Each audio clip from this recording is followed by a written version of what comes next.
नमस्ते।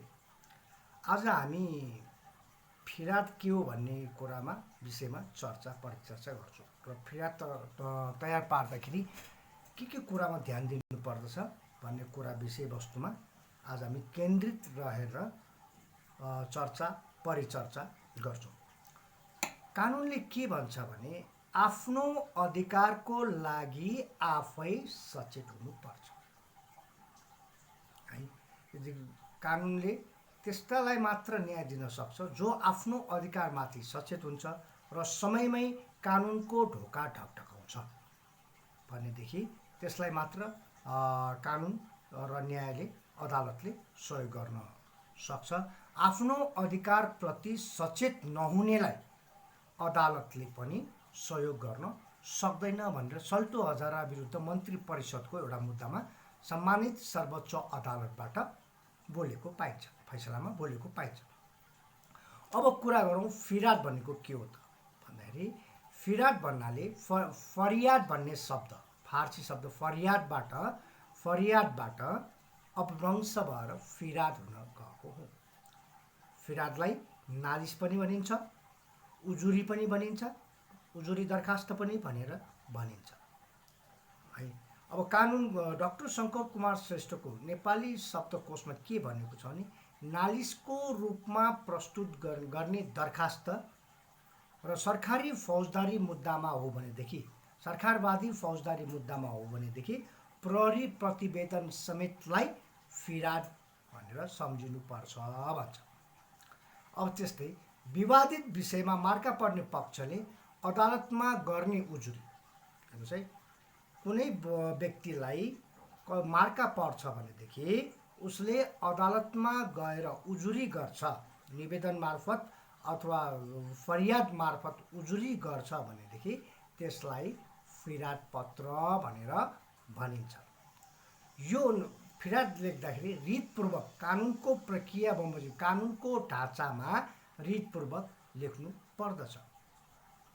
अब फिरादलाई कानुनले कसरी डेफिनेसन गरेको छ त, कसरी परिभाषा गरेको छ भन्दाखेरि मुलुकी फौजदारी कार्यविधि संहिता 2074 को दफा 2 को घ ले के भन्छ भन्दाखेरि उजुरी भन्नाले अदालतमा दायर हुने फिराद पत्र सम्झिनु पर्छ।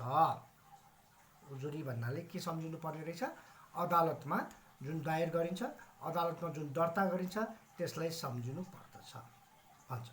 सो शब्दले अनुसूची 1 वा अनुसूची 2 अन्तर्गतका कसुरको सम्बन्धमा जुन फौजदारी संहितामा दिएको छ, अनुसूची 1 र अनुसूची 2 मा क्याटेगोराइज गरेको छ, कुन कुन कुराहरू अपराध हुन्छन् भन्ने कुराहरू क्याटेगोराइज गरेका छन्।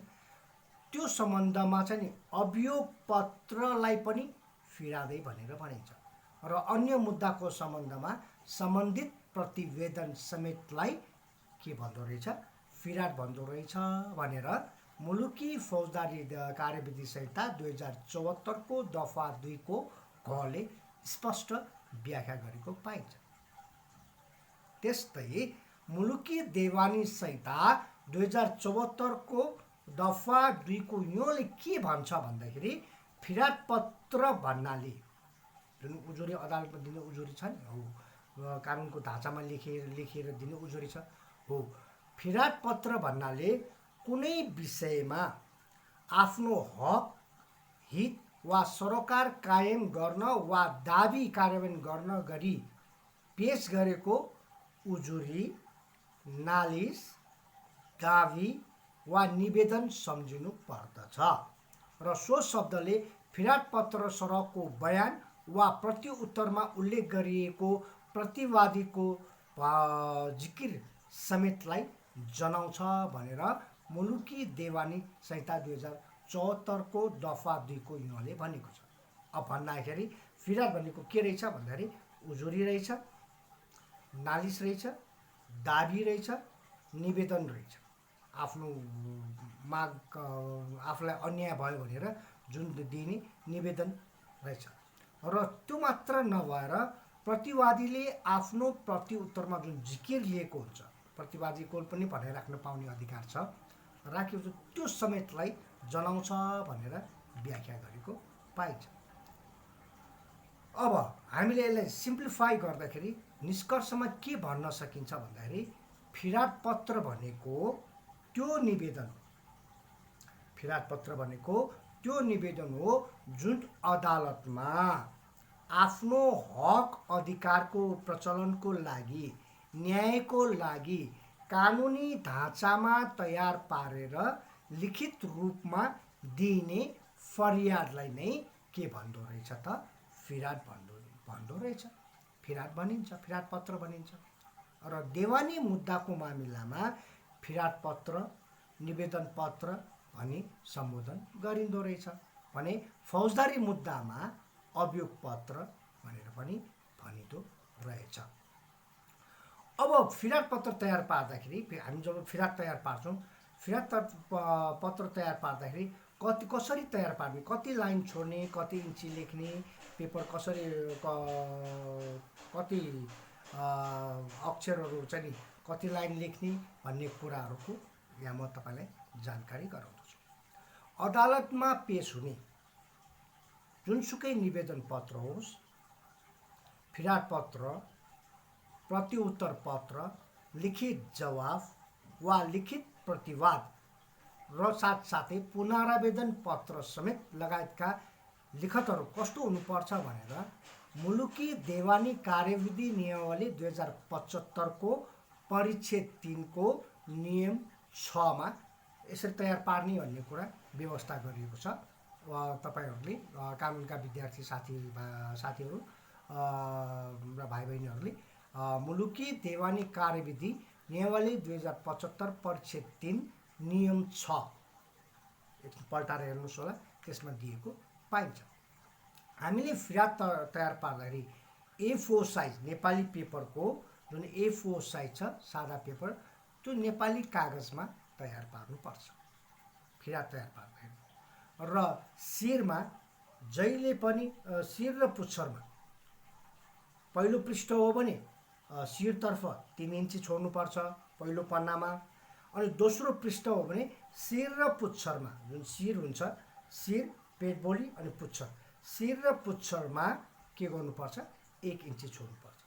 त्यस्तै बायाँ किनारा साक्षी पेपरको बायाँ किनारा साक्षीमा 1.5 इन्ची छोड्नुपर्छ। त्यो 1.5 इन्ची छोड्नुपर्ने कारण के हो भने त्यहाँ पञ्चिङ गर्नुपर्ने हुन्छ त्यहाँ मसौदाकारले लेख्नुपर्ने हुन्छ त्यहाँ साक्षी तम्सुक हो भने साक्षी पनि लेख्नुपर्ने हुन्छ। त्यसकारण चाहिँ बायाँतर्फ बायाँ साक्षी किनाराको भागमा 1.5 इन्ची छोड्नुपर्छ भनेदेखि दायाँ किनारामा हातले लेख्ने हो भने टम्मै लेख्नुपर्छ र कम्प्युटरले लेख्ने हो भने स्लाइटली केही 1 इन्ची जति छोड्नुपर्छ। र हामीले फिराद तयार पार्दाखेरि जुन अक्षरहरू लेखिन्छ ती अक्षर 32 लाइन 1 2 3 गर्दै माथिबाट शिरदेखि पुच्छरसम्म लेख्दा 32 लाइनभन्दा बढी लेख्नु हुँदैन है। त्यो ठ्याक्क सकेसम्म 20-22 लाइन अब त्यो हुन्छ 32 लाइनभन्दा बढी लेख्नु हुँदैन। अनि फिराद लेख्दाखेरि अथवा कानुनी कुनै पनि डकुमेन्ट लेख्दाखेरि कालो पक्का मसीले लेख्नु पर्दछ जस्तै पाइलट पेन जेल पेनले लेख्नु पर्दछ डट पेनले हुँदैन। कालो डट पेनले लेख्यो भने त्यो कालो डट पेनको मसी उड्ने सम्भावना हुन्छ। त्यो फिराद भनेको भोलि पर्सि 20औं वर्ष 25औं वर्ष 50औं वर्षपछि प्रमाणको रूपमा लाग्ने हुन्छ त्यो कागज सुरक्षित राख्नुपर्ने हुन्छ। त्यसकारण पक्की मसीले लेख्नुपर्छ। यो केमा व्यवस्था छ त भन्दाखेरि यो उच्च अदालत नियमावली 2073 को परिच्छेद 3 को नियम 23 मा पनि यो कुरालाई बोलेको छ।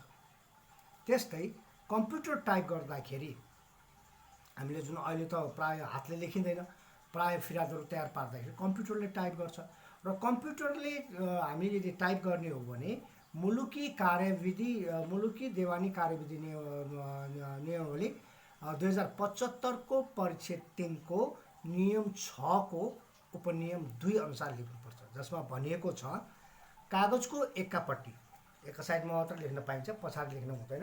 एकापट्टि युनिकोड फन्टमा लेख्नुपर्छ टाइप गर्नुपर्छ र अक्षरको साइज नेपाली अक्षरको साइज 12 हुनुपर्छ र त्यो अक्षरहरूको दूरी 1.5 mm हुनुपर्छ भन्छ।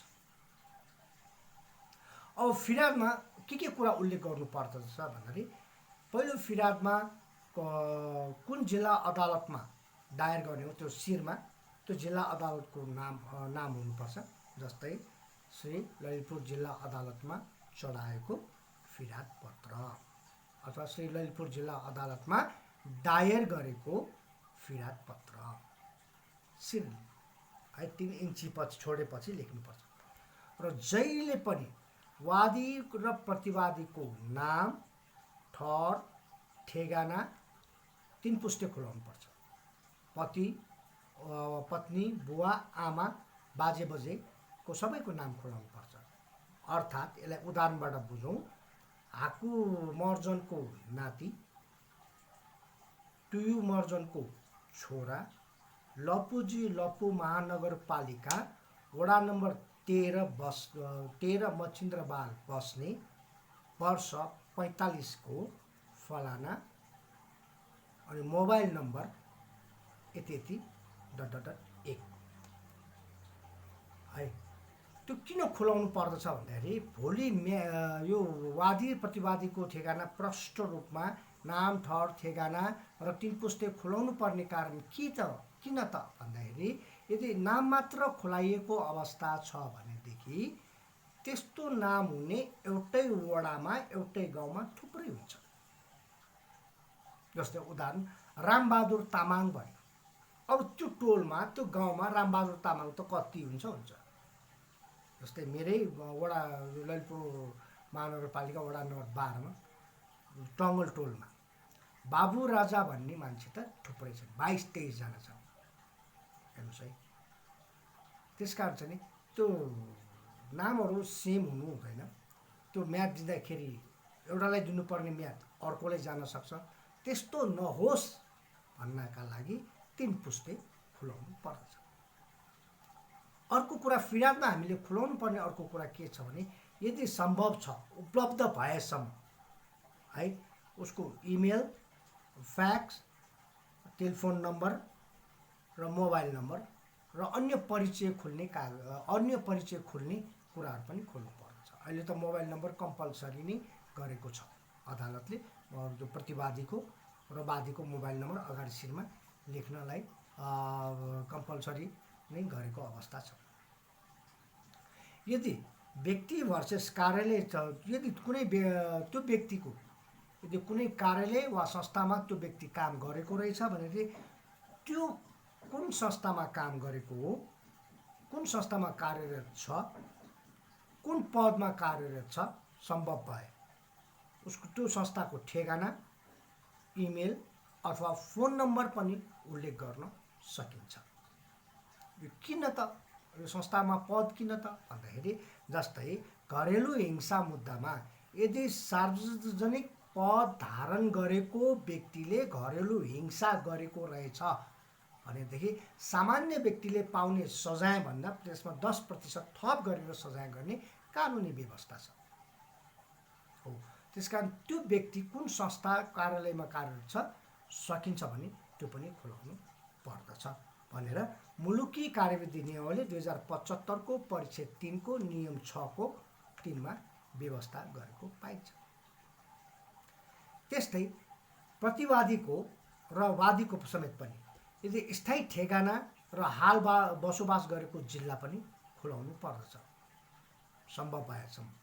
जस्तै मानिलिउँ एउटा व्यक्ति ललितपुरमा बस्छ तर ऊ बसाइसराई गरेर भक्तपुर बस्न गएको रहेछ।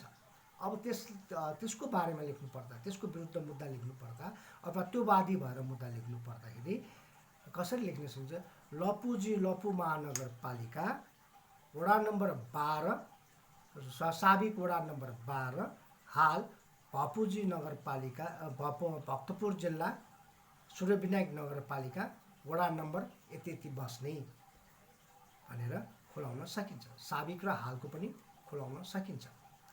अनि अर्को कुरा, सकेसम्म हामीले फिराद पत्रमा टोलको नाम पनि खुलाउनु पर्छ। यदि सम्भव छ भने, यदि पोसिबल छ भने, तपाईलाई थाहा छ भनेदेखि घरको ब्लक नम्बर पनि खुलाउनु पर्छ ताकि त्यसको घरमै गएर म्यादतामेल गर्दाखेरि घरमै गएर टाँस्न सकोस्, अथवा अदालतले केही कुरा बुझ्नु पऱ्यो भने उसले सम्पर्क गर्नु पऱ्यो, अथवा चाहिँ टेलिफोन नम्बर छैन भने उसको घर ब्लक नम्बर छ भने घरमै गएर पनि अदालतका कर्मचारी सम्पर्क गर्न सक्छ है।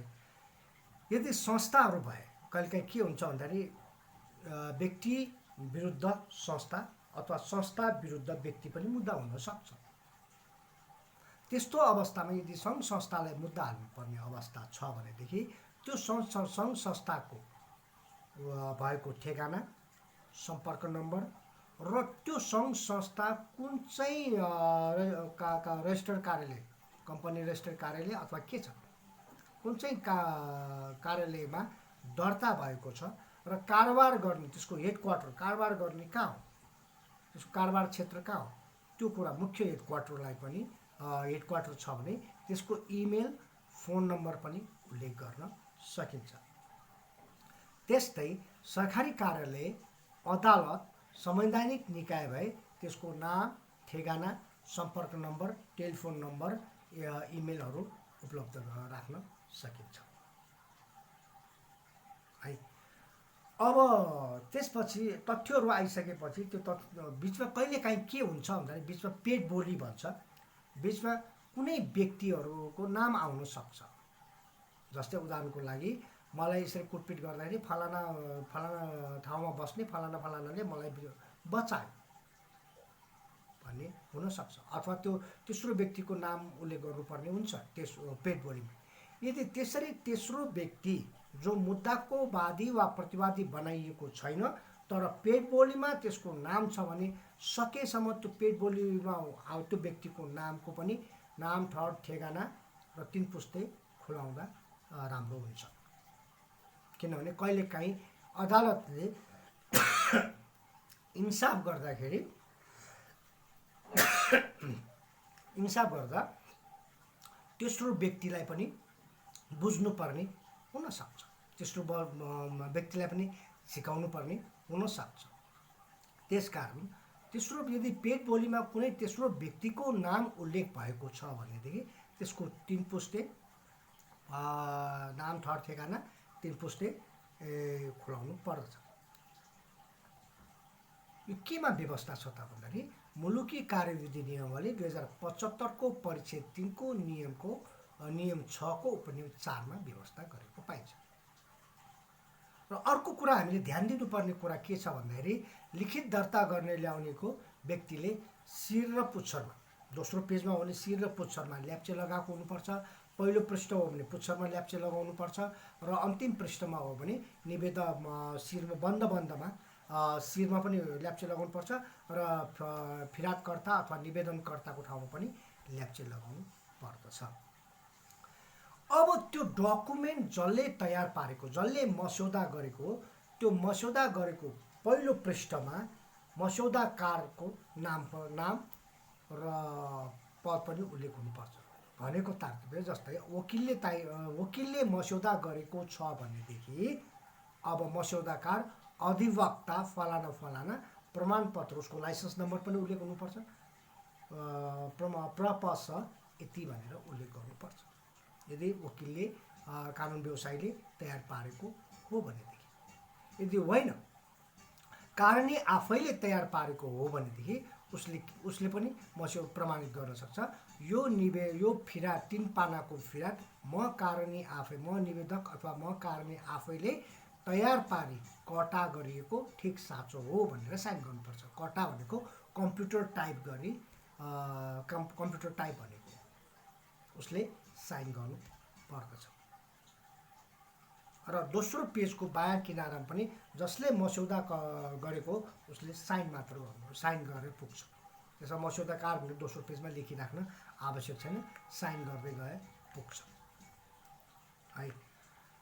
किन भन्दाखेरि यसरी प्रक्रियागत रूपमा यदि कागजात पुर्याएको छैन भनेदेखि त्यस्तो निवेदनहरू, त्यस्ता फिरादहरू अदालतले दर्पित गर्न सक्छ। अर्थात् अदालतले यो भएन सच्याएर ल्याउनुहोस् भनेर फिर्ता पठाउन सक्छ। अर्को कुरा लिखतमा हुनुपर्ने अर्को कुरा के छ त भन्दाखेरि अरूले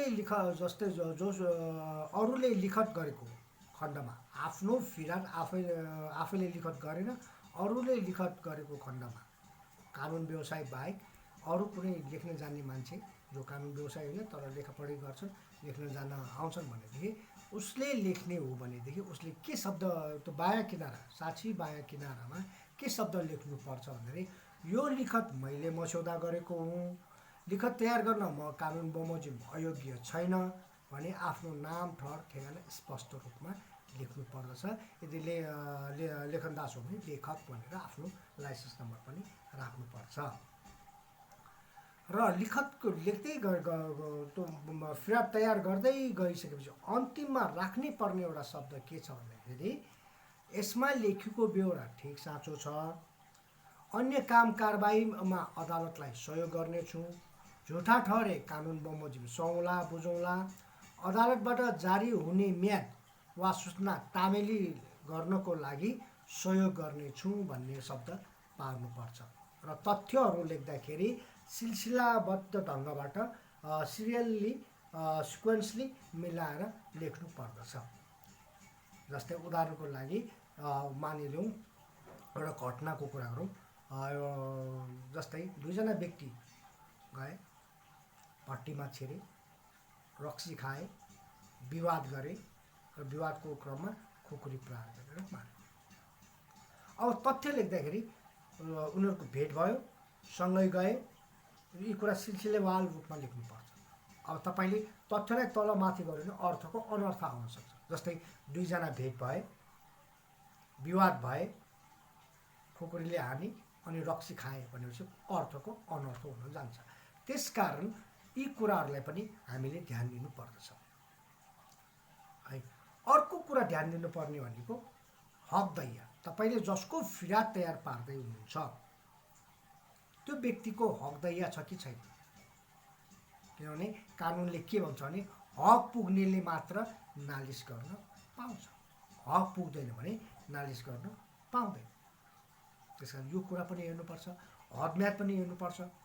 यो समयभित्र अदालतमा त समयभित्र उजुरी दर्ता गर्नुपर्छ। हदम्याद नाघी आएको कुरा त अदालतले न्याय दिन सक्दैन भन्छ। त्यस कारण टाइम लिमिटेसन, हदम्याद कुनैको अब थाहा पाएको मितिबाट 3 महिना भन्ने छ। त्यो मुद्दाको ग्राभिटी अनुसार, मुद्दाको शीर्षक अनुसार फरक फरक हदम्यादहरू दिएको छ। त्यो कुरालाई पनि हामीले ध्यान दिनुपर्छ। अर्को मुख्य कुरा भनेको के हो भन्दा प्राङ न्यायको सिद्धान्त। अर्थात् यो प्राङ न्यायको सिद्धान्त भनेको के हो भन्दाखेरि अदालतमा एउटै विषयमा एकचोटि निर्णय भइसकेपछि पुनः फेरि त्यही वादी र प्रतिवादी त्यही विषय लिएर छुट्टै टपिक दिएर जान पाइँदैन। यसलाई प्राङ न्याय सिद्धान्तले रोक्छ। त्यसकारण तपाईँले फिराद दर्ता गर्दाखेरि एउटा कुरा के पनि उल्लेख गर्नुपर्छ भने यस सम्बन्धमा अन्य अदालतमा नालिस उजुरी गरेको छैन भन्ने कुराहरू तपाईँले उल्लेख गर्नुपर्छ। सँगसँगै तपाईँले फिराद दाबी लेख्दाखेरि आफ्नो माग दाबी कुन विषयमा दाबी गरेको, तपाईँको कुन चाहिँ कानुनद्वारा दिएको अधिकार हनन भयो त्यो कानुन पनि प्रष्ट हुनु पर्यो। र तपाईँको उपचार कुन चाहिँ कानुन अनुसारको तपाईँको उपचार चाहिने हो र त्यो सँगसँगै प्रमाणहरू पनि प्रष्ट रूपमा उल्लेख गर्नु पर्दछ है। यो कुरा मुलुकी देवानी कार्यविधि संहिता 2074 व्यवस्थाहरू छ। त्यस्तै फिराद दस्तुर 200 लाग्छ जुन फिराद दर्ता गरे बापत। अब अंश मुद्दा आउनु कोर्ट फी फेरि छुट्टै लाग्छ। त्यो सम्पत्तिको मूल्याङ्कन गरेर कोर्ट फी राख्ने हो है। अनि अर्को कुरा याद गर्नुपर्ने कुरा के हो भने जतिजना प्रतिवादी छन् त्यतिवटा फोटोकपी गर्नुपर्छ ताकि म्यादसँगै त्यसलाई टाँचेर पठाउन सकोस्। तर एका घरमै बस्छ भनेर एउटा भए पुग्छ। तर एका घर होइन, फरक फरक व्यक्तिहरू छन् भने जतिजना प्रतिवादीहरू छन् त्यतिवटा नै फोटोकपी, तपाईँको फिरादको फोटोकपी उपलब्ध गराउनु पर्छ है। र यदि फिरादमा तपाईँले जुन कुरा दाबी तपाईँको विदाउट प्रमाण त तपाईँ दाबी गर्न सक्नुहुन्न। त्यस कारण फिराद दाबी गरेको लिखत प्रमाण सक्कलै पेश गर्नुपर्छ अदालतमा है। अब तपाईँले समस्या हुन सक्छ, जस्तै लिखत पेश गर्दाखेरि तत्काल पेश गर्न नसक्ने अवस्था छ भने के गर्नु? त्यस्तो अवस्था छ भने लिखत तत्काल पेश गर्न नसकिने अवस्था छ भने त्यसको कारणसहितको नक्कल चाहिँ पेश गर्न सकिन्छ है। कहिलेकाहीँ प्रमाण तत्काल पेश गर्न सक्ने अवस्था छैन भनेदेखि यो कुरा पनि तपाईँले फिरादमा उल्लेख गर्नुपर्छ भनेर मुलुकी देवानी कार्यविधि संहिता 2074 को दफा 162 को 1 ले के गरेको छ, प्रश्न पारेको छ। हस् त, आजलाई यति। हस्, धन्यवाद।